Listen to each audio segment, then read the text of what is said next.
Hello, everybody. Welcome to another episode of Taking Flight. My name is Dr. Heather Dartes. I'm the Director of Graduate Programs here at Full Sail University.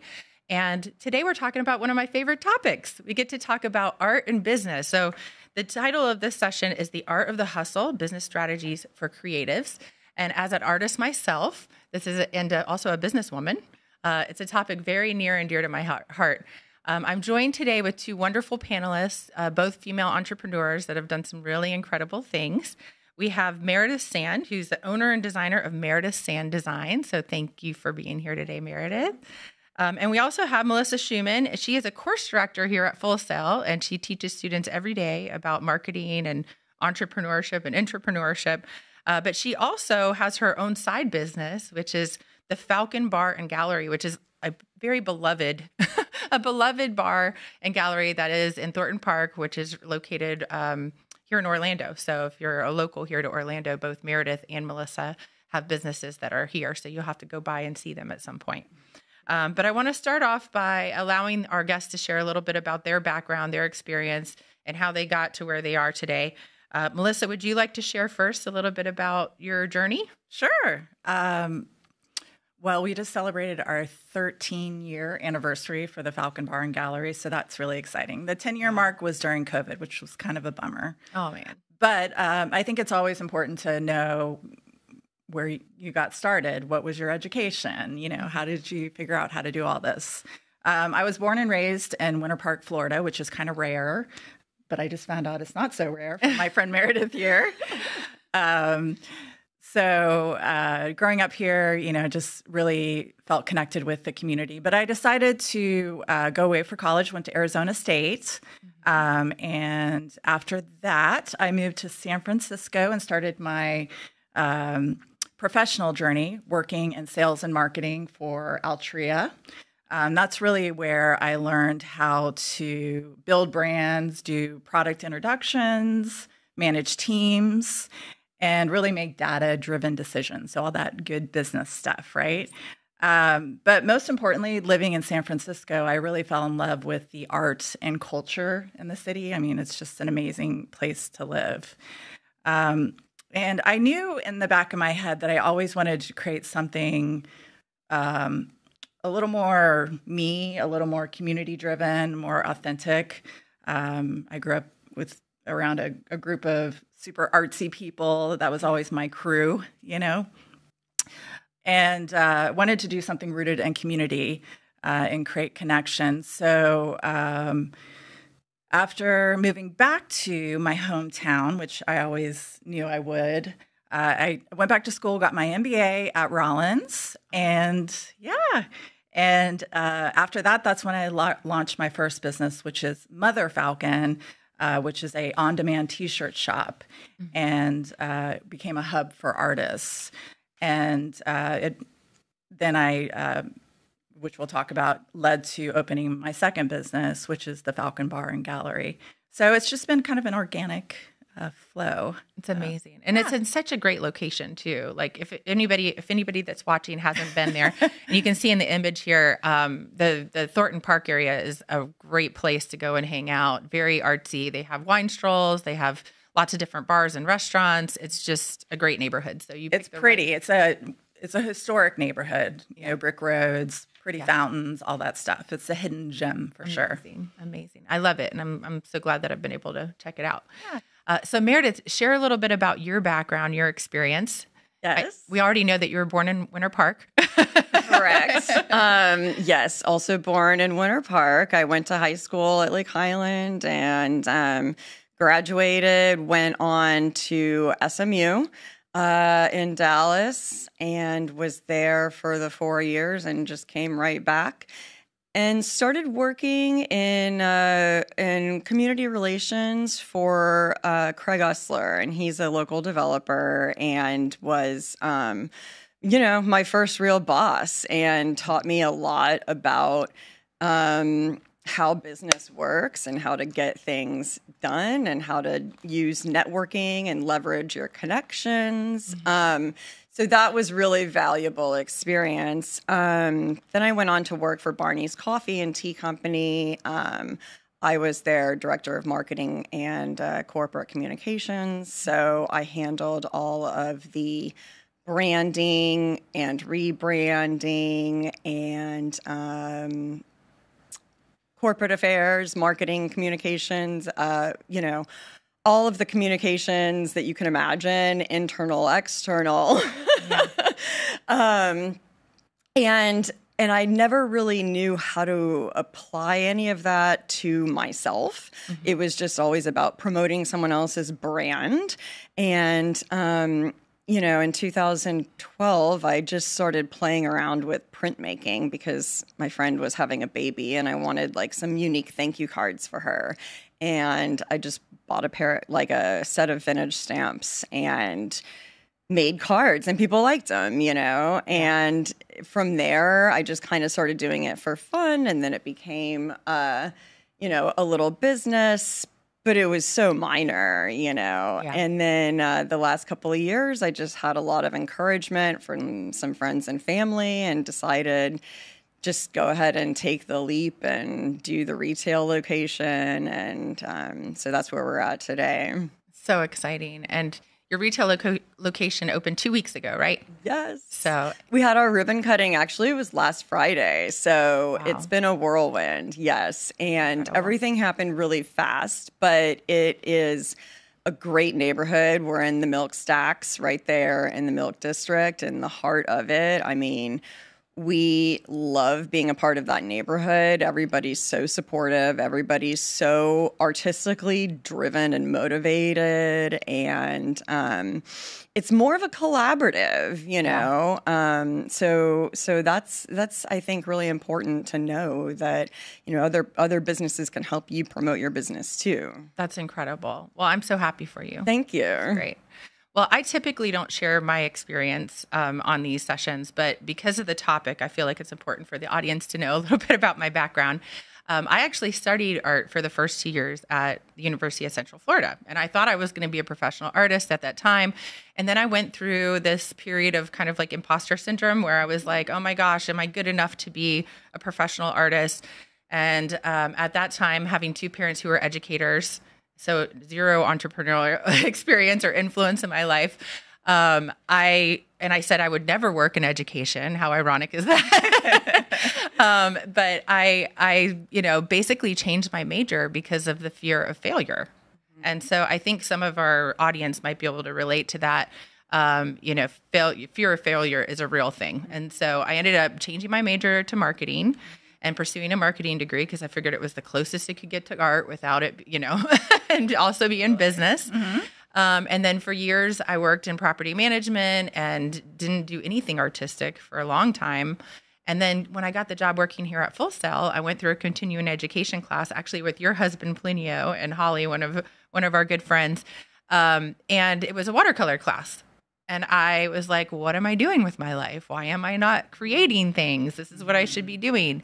And I went home that day and I picked up a bunch of supplies, and then I hit the ground running, and I was like, I am just going to paint every day because it was like my therapy. So I ended up at that point knowing enough about marketing and business to where I started up my own company, branded that company. It was Heather Torres Art at the time because I had a different last name. Then I decided to go back to school and get my third degree in business. I had my MBA, and then I went on for my doctorate in business administration, and that consumed all of my time. Mm-hmm. And in that time, around the time that I graduated, I also got remarried. So that was a time for a rebrand, which I had never done that before. So if you can see here, we're showing the audience a little bit about my rebrand, but my website is Heather Dartez Art. Just happens to be that art is in my new last name. That.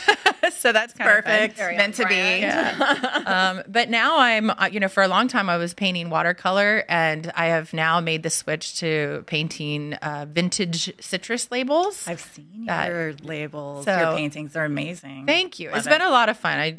Some of them are a little edgy and unique, but definitely into the vintage Florida citrus label vibe and constantly creating those kind of things. So it just so happens that Meredith and I are going to be collaborating on some stuff in the future, which I'm excited about. And I might, have some space in her her gallery at some point. So that's super exciting. Yes. But yeah, so just, continuously figuring out new products to create, new things to do with my art, realizing not everybody can afford fine art and original pieces. So sometimes you have to create other products and do other things. I just want to encourage our audience today. Like, if you are a creator, you need to be creating, right? Because it like fuels your soul. It's something that is like so important if it's important to your identity, it's important that you keep creating.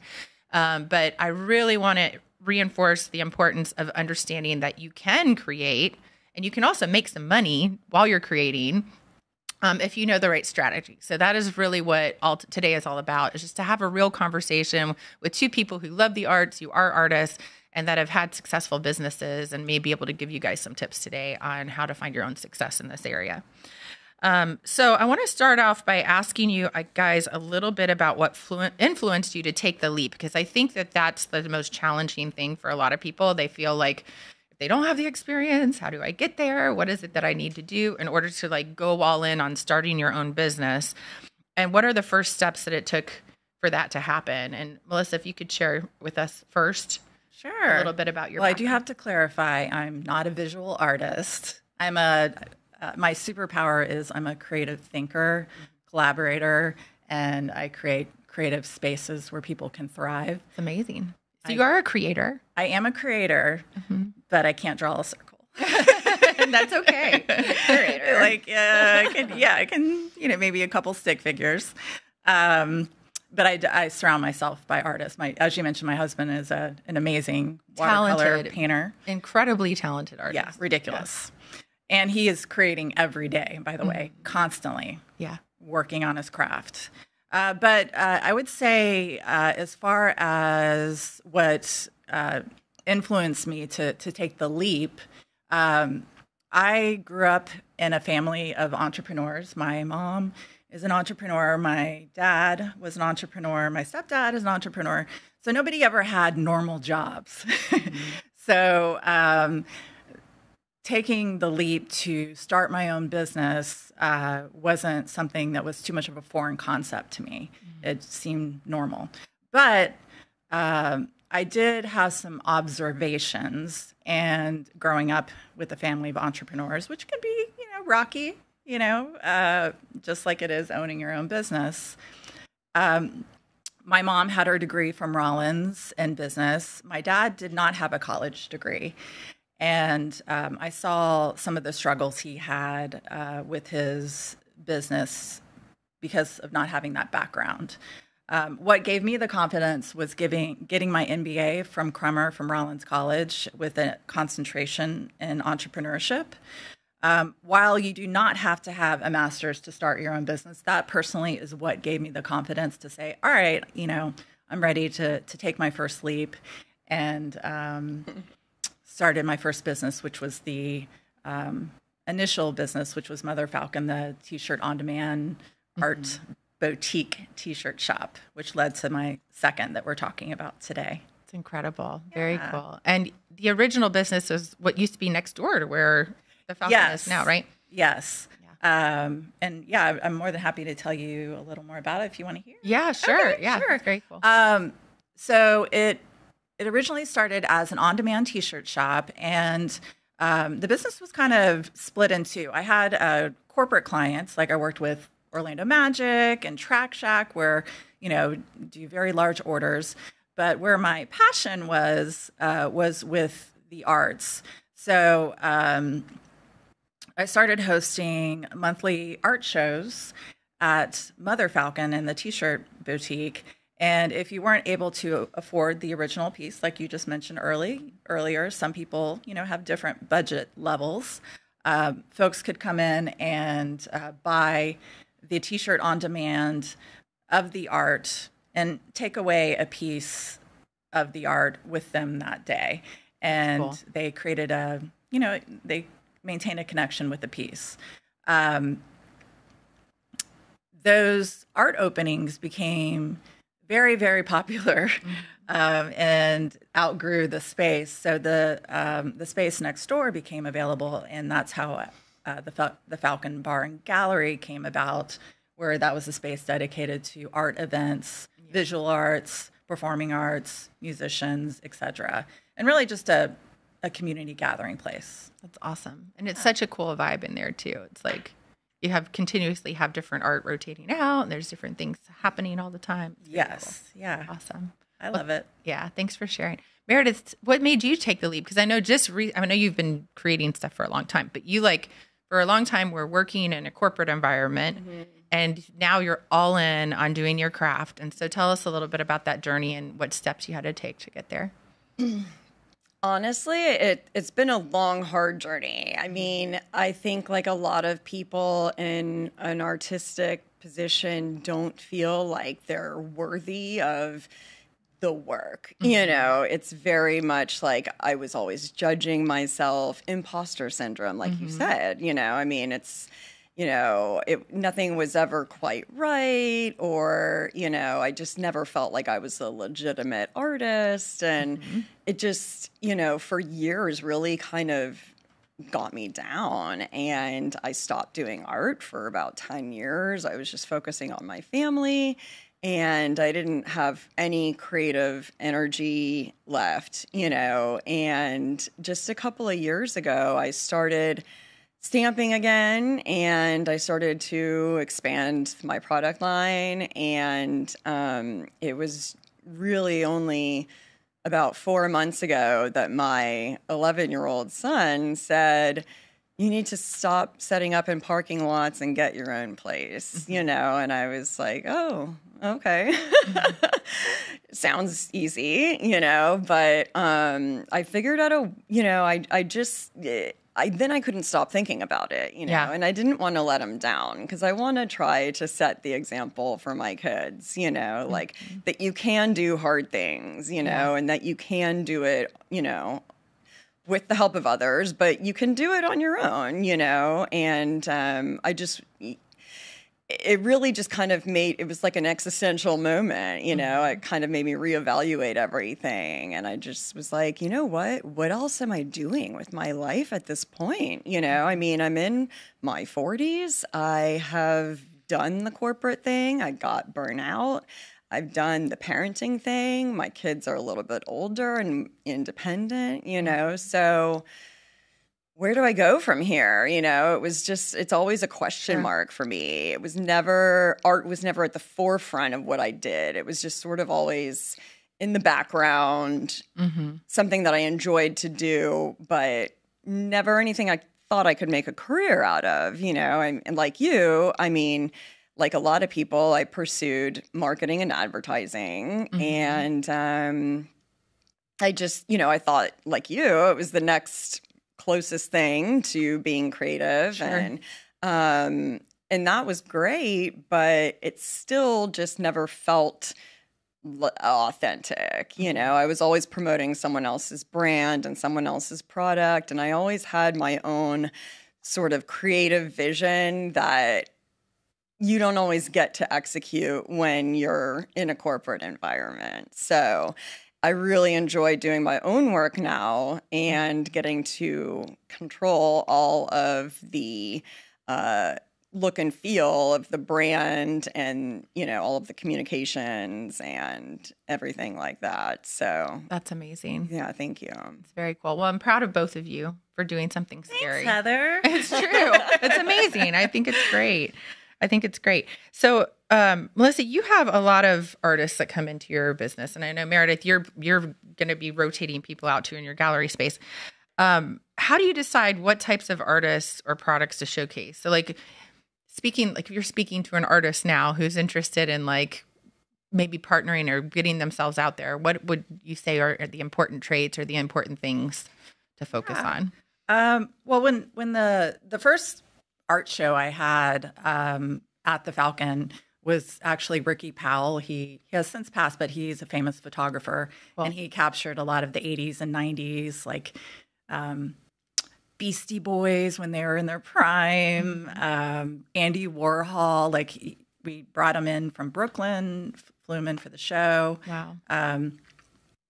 Also worked in the beginning with artists like Phil Noto, who is very well-respected artist. But really where I found where I had a passion and where I think what our community wanted was a connection to local art.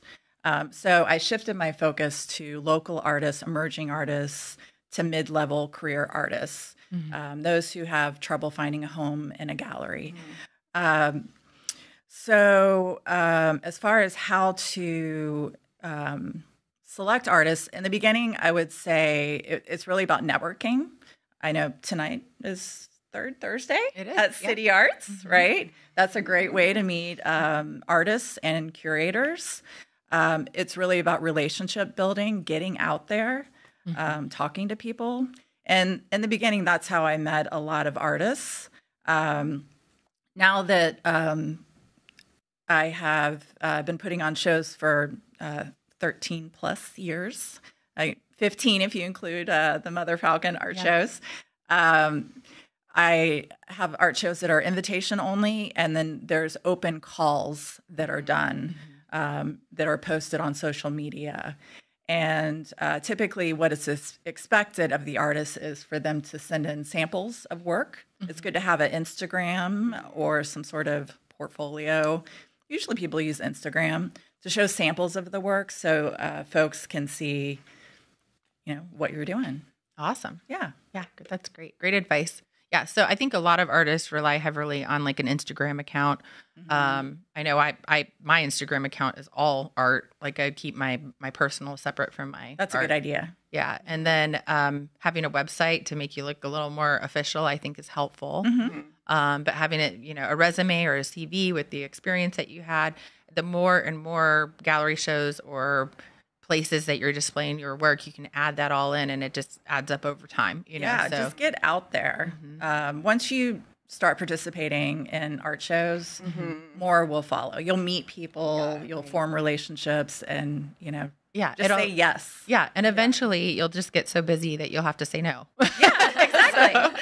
Saying no is not a bad problem, right? Yeah. So how about you, Meredith? I know you've worked not only with artists, but also with big brands and things like that with your work. I mean, what are the things that you kind of look for? I know you're doing some really creative things around events related to your business. So are there certain things that you're like looking for when you're partnering with people? Yeah, there's a few things. First and foremost, I think you have to relate to the artist on a personal level and on a stylistic level. Right. I can't represent somebody that I'm not completely enthusiastic about. It has to be a natural fit for me. And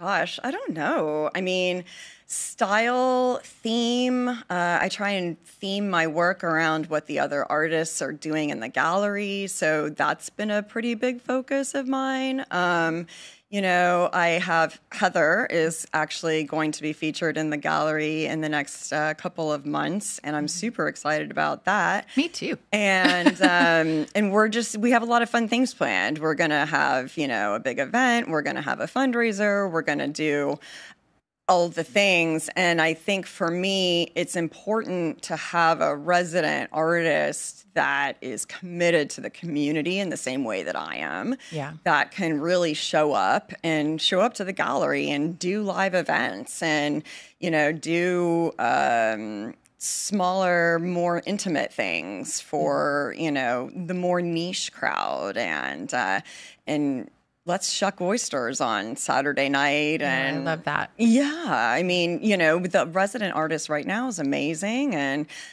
she's the fish lady. Her name's Christine Gagné. And she'll be there for another about 6 weeks. But she kind of helped me set my standard as far as who to work with, how to work with artists, pricing wise, stylistic wise, creatively. It was a really cool process. And so from that, I'm going to sort of apply that model going forward. And like you said, it's very much like scrolling through Instagram and networking and going to art events or events. And there's so many. And the cool thing about our community is the artists are very welcoming and they're very helpful. I mean, they're all been super resourceful for me. I was like, hey, I'm a new gallery owner. I really don't know what I'm doing. And I'm just kind of like out here winging it. And people are helping me, it's funny. People just kind of show up in the funny ways. And I think that's what kind of makes it special is, building like building that community and that third space where people feel like, you have somewhere comfortable to go, where art is accessible. That's another big selling point for me too. I don't want to have only expensive art in my gallery. I mean, you can walk into my shop and buy a $5 card. Right. Or you could spend $100 on a custom, designed whatever, But either way, you get an original piece of art when you leave, Cool. And I think that's kind of what you're trying to do too, is just make it comfortable for people to talk about art and get access to it and learn from it, learn about it. That's great. Yeah. It's almost like an educational experience. It's like an experience more than anything. Totally. One thing that just came to me, I know it's not on my list of questions here, but I know there's a lot of artists who are looking for opportunities to get their stuff out there, but feel a sense of rejection if like the relationship doesn't work out right away, or the gallery doesn't choose them, or, they might go out for a call to artists and they don't get accepted. What do you have to say about that? I'm sure that at some point you've been rejected from a company or they've been overlooked, or, do you have any tips for artists who might be afraid to put themselves out there? Like, but then they take the leap and they feel a sense of rejection. Like, how do you navigate that? Is that something that you've ever gone through before? Yes. Yeah. I would say be professional. In the call to artists, there's typically directions, include a link to your work. Something as simple as that sometimes isn't included. Or, there can be unprofessional type of emails like, hey, how do I be a part of your show? And it's like, what do you do? Yeah. Or do you paint? Do you so, just common etiquette as well. And then when you do send those links to your work, show your best stuff. I do see some folks that like to put up everything they've ever done. And some of those pieces might not really represent themselves well. Gotcha. So maybe get some feedback before using those pieces as example work. Yeah, that's great advice. How about you, Meredith? Anything? So interesting question. I mean, there's been so many, I feel like, mistakes and failures and fall on your face type moments along the journey. That's just being a small business owner, I think. Yeah. As an artist, there was a time about a year and a half ago where I did a pop-up with a national retailer, and they were a great partner. And they asked me to do a custom design, and I did it, and it looked fabulous. And they ended up not using it. And I was like, oh my, I just spent probably 12 hours trying to draw and carve this custom design for them for their huge national conference. It was going to be a whole thing. They were going to have matching t-shirts and tote bags and all the things. And I was just so into this idea. And then they just never followed up with me about it. And I really kind of got set back. I was like, why? Why would they put me in this position if they weren't serious about it? What happened? Is something I did wrong? And then just ruminate about all of it, But then, the next project comes along, you just have to move on, Yeah. you know? I mean, you're going to mess up and there's going to be times that things are going to be really uncomfortable. But, you know, I think that's just, it's part of the process, you know, it's like how you get to the next level. Yeah. You kind of have to go through all of that discomfort at first, you know, so that you can level up. I mean, Yeah, I think also too, as if we're talking visual artists, you know, there's lots of community shows. So City Arts is a great venue where you can start practicing getting out there. Yeah. You know? And then once you develop that confidence and get that, you know, good looking Instagram or portfolio or website together, then maybe step up and present yourself to more established venues. Yeah. Yeah. You have to start somewhere. Yeah. And I think the biggest thing, like for me, it's like you just can't take it personally. Like, you know, to Meredith's point, when she's choosing a collaborator or a partner, it's like there's a number of factors involved, right? Like it has to mesh with your personality and your vision and all of that other stuff. So if you ever put yourself in a position as an artist where you're like putting yourself out there, it's totally fine if it doesn't work out. There's usually a reason, right? It's like you're just not the right fit for that opportunity at the time. But we do a lot of themed art shows at the Falcon. Like this Saturday, there's an art show called Cotton Candy Dreams, and it's a pastel-based show. yes. And, you know, we might have somebody who sends in work that doesn't fit the theme. So we are not going to maybe give them a summary as to why they're not getting a response, because I feel it's up to them as well to read. Absolutely. The description. Read the description. That's right. So, yeah, I think a lot of it falls into that, you know, just really doing your research a little bit. Awesome. Yeah. So, Melissa, what has worked best when it comes to selling art in a non-traditional venue? So, like, you have a bar. It's also a gallery, but it's not. It's a bar. It's like where people go to hang out, and it's not the typical place like in a typical art gallery. Right. So, tell me a little bit about that and how that works. Okay.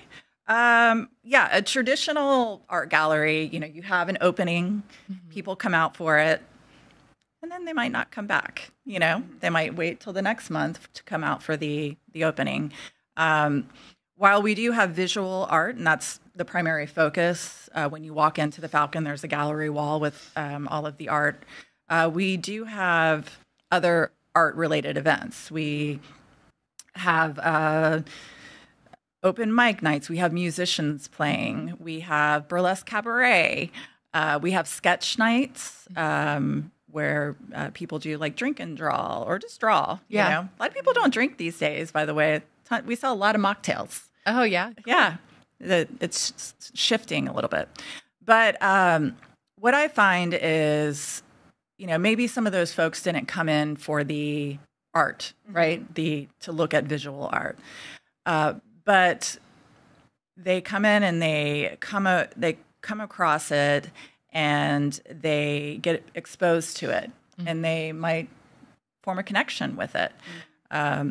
So in a non-traditional space, you have more exposure to different people. Additionally, we have a lot of patrons that come in on a regular basis. Sometimes they look at a piece one night or, you know, during one of their visits, and then they'll come in a couple more times, and then they're eyeing it. And eventually they're like, you know what, I'm going to get that piece. So there is that exposure multiple times. So I definitely view it as a benefit for sure, for getting exposure to the art. And again, you know, I love also having all the different types of art at the space as well. That's awesome. I love it. Yeah. Well, Meredith, especially with you having your own retail space now, right? You're in charge of production, you're in charge of inventory, you're in charge of promoting your own stuff, and then you're also creating. So there's like a lot of different things that you're responsible for. Can you tell me how you manage all of that? Do I manage it? You seem to be managing it fine to me. Thank you. Honestly, I have a lot of support from my fiance. Is just wonderful. He is my number one believer. I mean, he was the one that figured out how to apply my designs to wallpaper and pillows and different textiles and things. And I think it's just important that you align yourself with those people, as an artist, people that can identify your talent and that can support it and that can help you market it, I mean, production wise, it can be tricky because, I mean, if I get a big order, there's only one stamp, And we got a commission from the Orlando Science Center last year, actually, to do their corporate, it was like a thank you gift for their corporate donors. And so everybody got a dish towel with a custom design. And I and my fiance hand stamped and sprayed and ironed and packaged maybe 140 of these dish towels. And I mean to tell you, that was a learning experience, And it was great. I mean, we did it, and people loved it. And we're like, cool. I mean, we did that. Let's see what else we can do, So, a lot of it's just sort of working at odd hours, I think, for me, it's just I'll randomly get up at like 6 a.m. and just start like stamping or painting or something just because I feel like doing it at that time. But there's just times in the day or in the week or wherever where I'm just like, I don't feel like doing anything today. Yeah.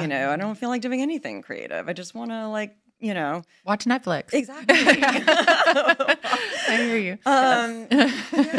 Yeah, just like zone out, but then you kind of get back into the mode and then you're like, oh, okay, I can get into the flow with the art too. Yeah. It's just, sometimes I think the biggest hurdle is just starting the project. Yeah. So, Well, and you've worked with some big clients. Like I know we have a couple sides here of West Elm and Williams Sonoma. I mean, these are like major brands that anybody would want to be associated with for sure. So I would imagine like doing all of that, like I'm sure was quite a challenge. So like, how did you secure that relation? Like how did you go about connecting with those brands? And then what were you responsible for as far as production and inventory and all that kind of stuff? Yeah. Gosh, they've been great. I mean, honestly, as an artist too, I think we find it really hard to promote ourselves. And, somebody told me, you're just going to have to like pound the pavement, basically, just start walking around with samples and handing them out to retailers and see where it takes you, Right. And I was like, sounds great.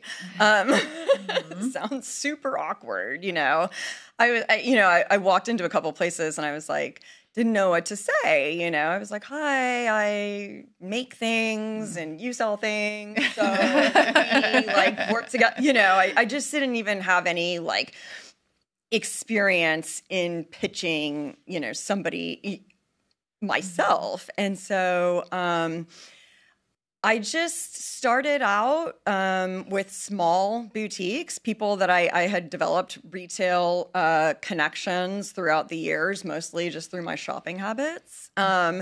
And the Good Crowd has been a good partner, and Maffrey's, and nice. Some of the local ones have really encouraged me to think bigger. And it was someone that I met at a local event, and they said, oh, you should try West Elm. Sometimes they feature, oh no, they had a call on Instagram. And they said, we're looking for pop-up vendors for this time period. And I submitted an application, but I never heard anything. So I trotted down there with like a bag full of samples, and I was like, hi, I'm Meredith, this is what I made. And by this point I had kind of like done the deal, like done the skit a few times, so I was more comfortable, and I was like, hi, this is what I make, and I think I'd be a good fit for your pop-up, and this is what I can offer. And they were like, oh, great, the person's been out of town and hasn't gotten back to people yet, but that, we'll put you at the top of the list because you came in and made a connection, And they let me go in there and just put my stuff everywhere and paired it with all of their merchandise, promoted it for me. I mean, all the things, and I think it's just part of trying to figure out who to align yourself with, what brands, what can you do for me, like that's going to elevate my brand. Absolutely. Being, and then like you were saying about the resume earlier, like that's my resume. I get to say that I've done collaborations or worked in partnership with some of these, national brands. And it just makes you look a little bit more legitimate, you know? And then, from there, it kind of opens some doors, and then you kind of start getting access to more people and people in different types of positions that are maybe able to help make decisions for you and put you in touch with the right people. And it's amazing. Yeah. Very cool. Well, you should be very proud of yourself. Those are great brands to be associated with. Absolutely. Look wonderful on your resume.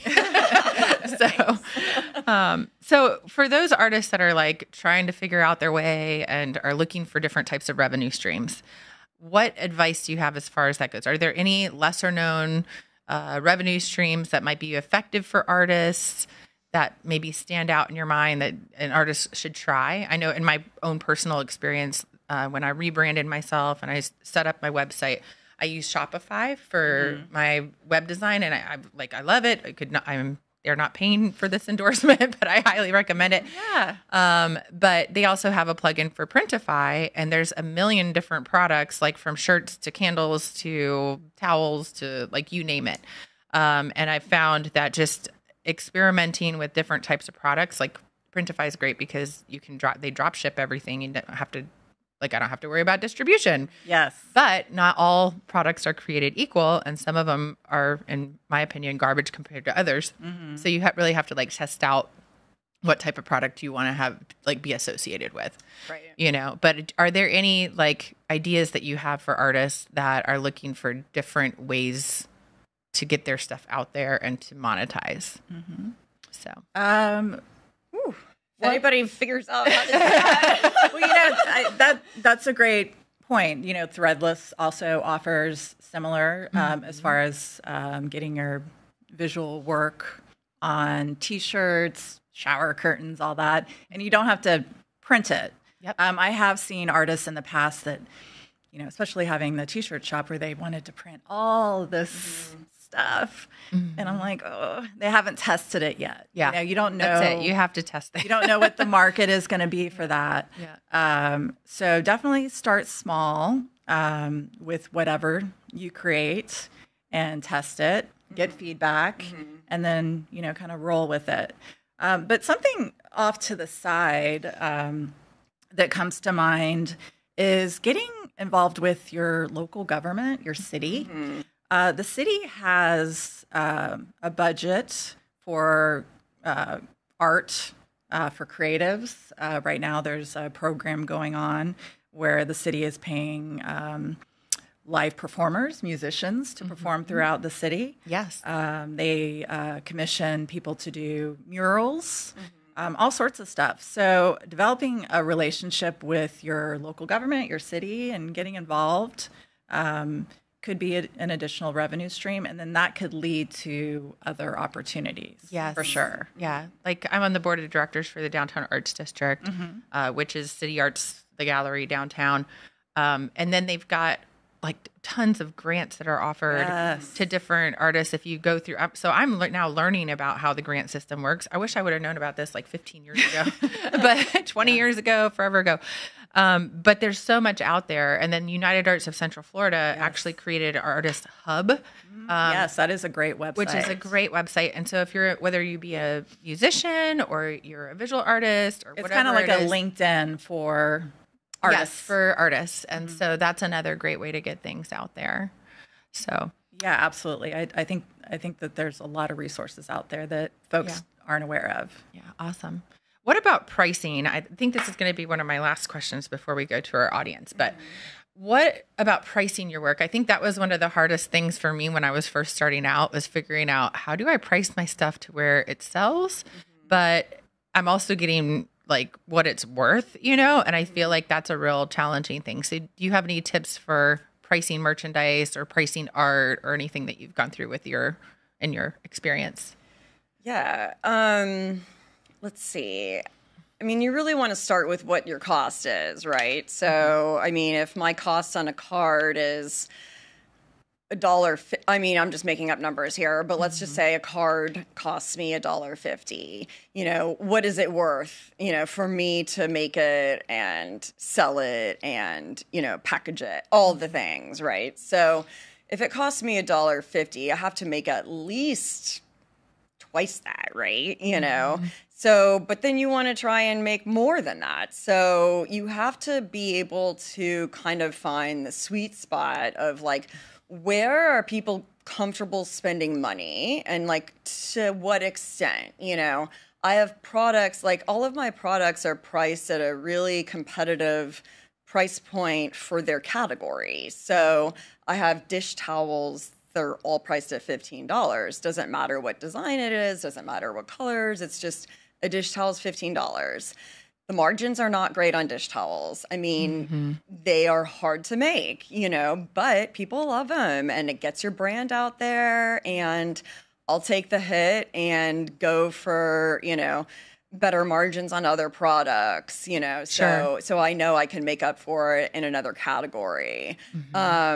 But it's tricky. A lot of my pricing model came from collaborating with other retailers, Sure. in the area. And, there was one instance where, I was working with somebody and I proposed a wholesale account pricing structure. And they were like, well, that doesn't really work for me. And here's why. And I was like, oh, well, if that's the case, because they said, as a retailer, we need to make at least 50% off of, the product. And then for me, that costs, so just doing all of the math backwards. Yeah. And they kind of told me, they were like, this is about the average price of a product like that. And just, again, like doing your research, go to other stores and look at other products that are similar and just see, how is it made? What is it made out of? How much time did that probably take? What's the skill level involved in something like that? And I think it's just also, it's hard to know your worth, right? I mean, it's hard to put a price on art because it's very subjective, and but it's not just the time that it takes you to make it. It's like the years of experience that got you there, right? So. Sure. I just think, I don't know. I just encourage people to sort of just go for it. And I can't put enough emphasis on like networking and communications. I mean, it's so important. I've gotten where I am because of people that helped me. So yeah, I think that's a big part of it. That's great. Do you have anything you want to add to that, or? Yeah, it's kind of opposite. And that's why I'm glad we have a diverse panel. Well, yeah. It definitely has to be market based, right? And I know for a lot of visual artists, it's their baby. Yep. And they're like, I spent 100,000 hours on this. Even years sometimes. Yeah. And the pricing sometimes reflects that. But the buyer, they're just looking at a piece of art that they connect with, and they can't afford 1,000 hours. Yeah. So eventually, you have to keep it market based, and you also have to let your baby walk. You have to let the baby go, because the great thing about creatives is they can continue creating. Yeah. So, I mean, pricing, it's always a complicated answer, but I wouldn't say price it based on hours spent, just based on market. Yeah. Yeah, and when it comes, fine art is different too than the products that Mary yes, and I was going to say Mm-hmm. when it comes to products, yes, there's definitely formulas for 100% profit margin, overhead costs, all that. That is something. It's more complicated with fine art. Yeah, 100%. Yeah. Yeah, and I know, with Plinia's background, your husband's background, he's an amazing artist. I mean, it could be in any fine gallery anywhere, and then there's a wide range of things. I think from my personal experience, I price my art per linear inch because it's just a standard way of pricing. Okay. So, I'll do like $10 per linear inch and I'll do the calculation that way. And that keeps things kind of consistent. That's very business of you. Very business. It's not for everybody though, Yeah. And then there's other pieces like my son who's, 14, he's also, both of my kids are artists because they're around. I'm sure I've influenced them in some way. Yeah. But he's like, Mom, how can you only price it that when you spent that amount of time on it, Yes. So I think you just have to do what works. I know when I sold my first like large piece and made a couple $1,000s off of it, I was just like, oh my God. And then I was like, well, that sold. So I could probably charge that much for another piece the same size, So it's like, you just have to kind of see where things go. Yes. And You have to adjust your prices as respond. you go. Yeah. And then also if you have an amazing piece, that is higher price. You can sell prints of it, do limited runs of prints. That way it's accessible. Right. But you're not letting that piece go for what you don't think it Absolutely. should be sold for. Yeah. But, eventually all artists get to a point where they run out of room. Yes. So you have to let that baby go. Are you talking to my husband right now? He has 2 studios. Yeah. Yes. I feel his pain. So I know we have some questions from our audience. So we're going to go to them. And I thank you guys, audience people, for joining us today. So what's the boldest creative risk that you've taken that didn't go as planned? Is there anything that comes to mind? Boldest creative risk that didn't go as planned. Could be a venture risk as well. Is there anything that you've tried within your company? Could even be like social media strategy, or it could be like anything. Is there anything that you tried that you felt like was kind of a flop? And how did you recover, or did you recover? I would say all the time. Okay. Right. Everything that could possibly go wrong will go wrong when owning. Sorry. When owning a small business, but really, just in general, you just it's how you respond and continuing to improve. But yeah, you just have to bounce back and get feedback from customers and just keep on keeping on. Yeah. And that's the thing. I think sometimes our biggest failures are the things that are the most beneficial because you learn so much from them and you can't even see them as like a failure just because it was such a learning opportunity. Yeah. It's like, okay, now I know not to do that. Well, actually, what comes to mind, just an example just now, I started with the T-shirt shop, Mother Falcon, and then I transitioned into the Falcon Bar and Gallery. And I could look at that business as a failure, but I look at it more as an organic growth of where the business took me, where I felt I was being authentic to what I want to accomplish and what I wanted to bring to the table. Yeah. So it's about framing it as well. Totally. And you just kind of have to pivot sometimes and just go, okay, this wasn't aligned. You mentioned alignment before. Alignment is huge. Right. And I think, like you just said, a lot of times you just really have to reframe it, I mean, so many times I mess up doing something, or I've been carving something for hours and I slip and the knife goes in a different direction and I want to cry. And I probably do at times, but, because I'm like, geez, I just spent all this time and energy and now I just totally messed it up. But I kind of learned to embrace the little mistakes that I made and try and integrate them into the art to make it look purposeful, So that almost became my style, just sort of mistakenly. I mean, it's imperfect, I mean, it's sort of like mistakenly cool, it's like, oh, there's I meant to do that. Yeah. There's like, oh, there's an extra line there. I mean, that was unintentional, but, it's a mark that, was very organic in the process, and I kind of leave stuff like that as a reminder, that it's a real handmade, again, like the process. It's just very much like about believing in it and getting through it and like pushing yourself even when it feels like you're just going around in circles, I think even hanging on to like your mistakes is a good thing. Like not like emotionally hanging on to your mistakes, but like I have a whole drawer full of paintings that are like garbage, right? It's like now I look back at the time I was like, look how great my portrait is. And now like 15 years later, I look at that and I go, oh my gosh, and I'll put something side by side and be, wow, I have grown so much, just through the experience of like trying and not giving up and keep going, So you might look at a stamp of your, like with your example and be like, oh yeah, but I'm sure that you've seen your work evolve too over the years, and it's just part of the process, Yeah, exactly. And it really only takes like one person to kind of believe in what you're doing to get you going, you know. I was always in art class in high school, and my art teacher was Mr. Marshall. What a fabulous man. But I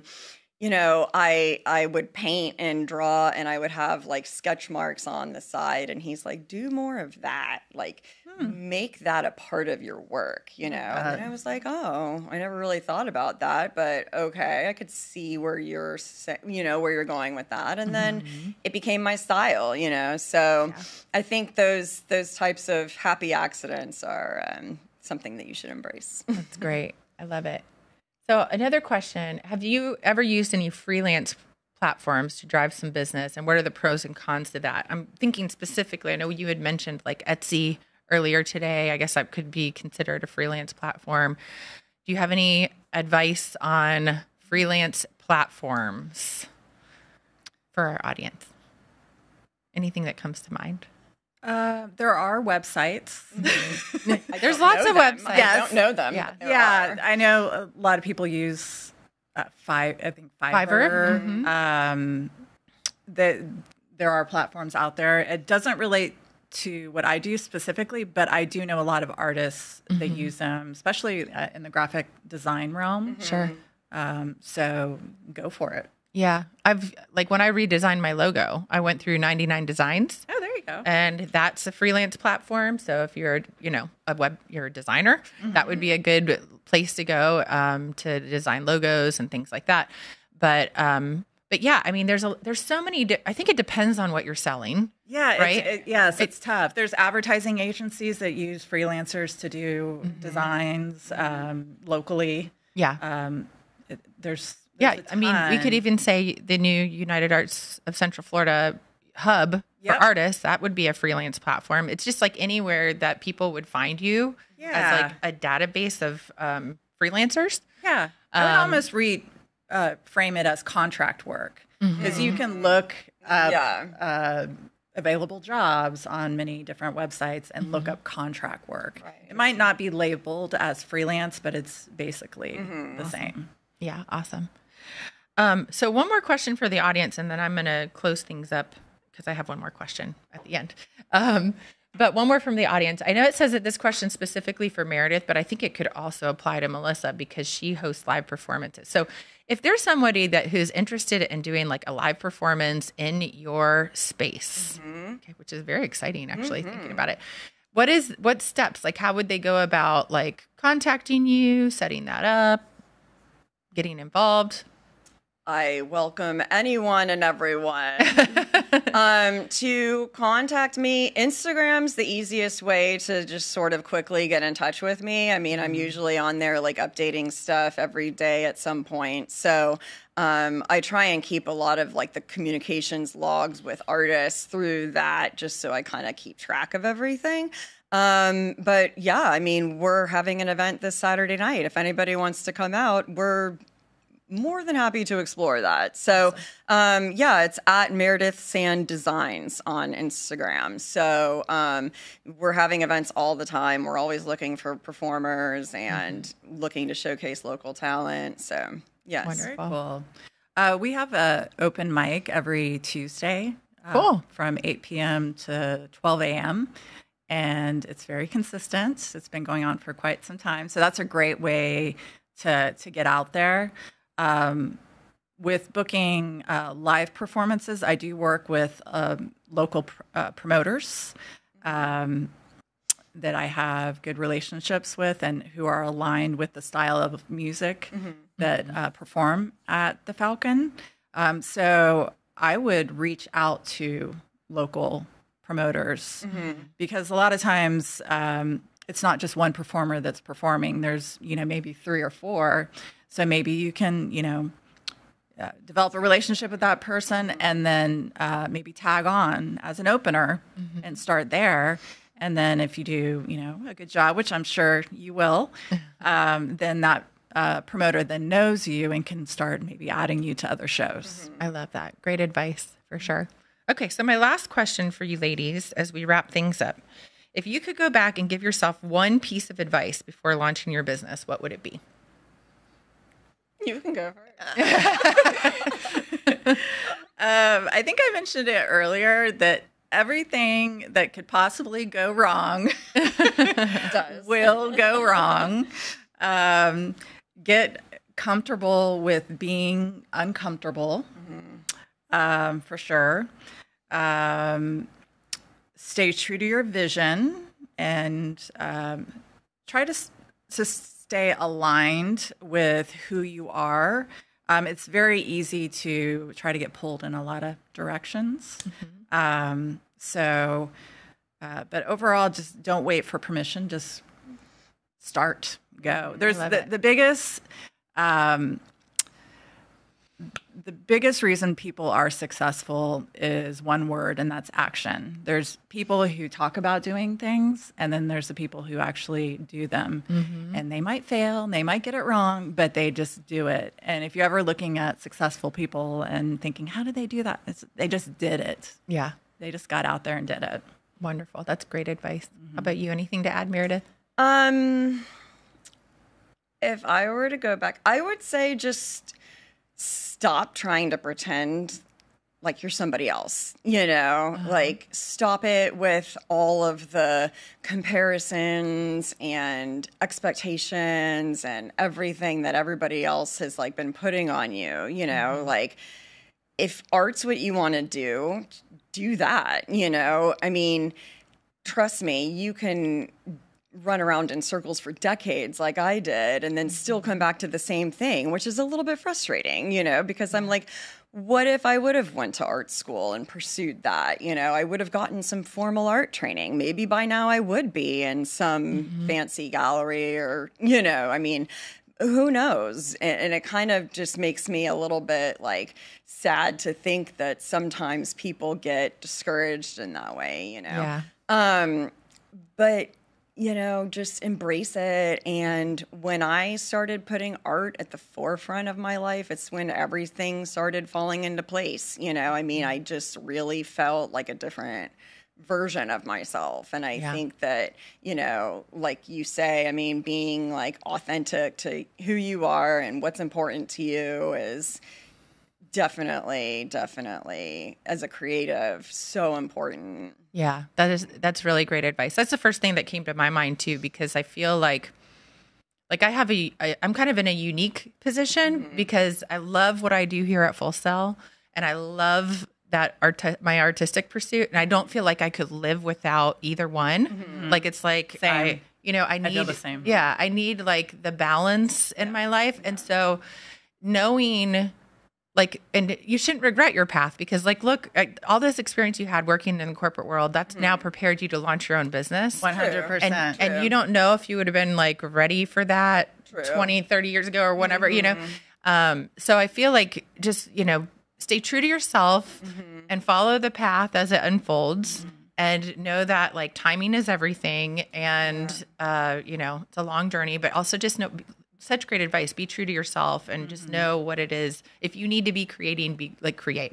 Yeah. And if you feel like it's something that fits into an entrepreneurial path, then let it fit.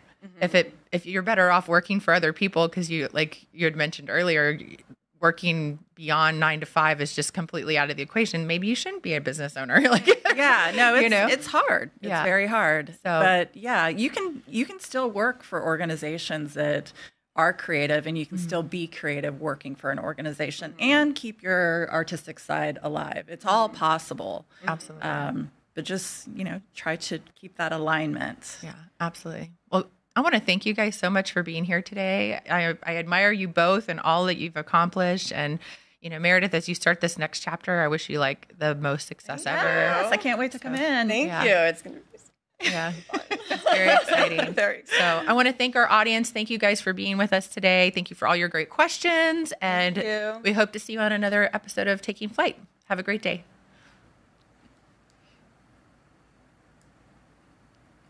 All right. Do we have rock and roll music playing in the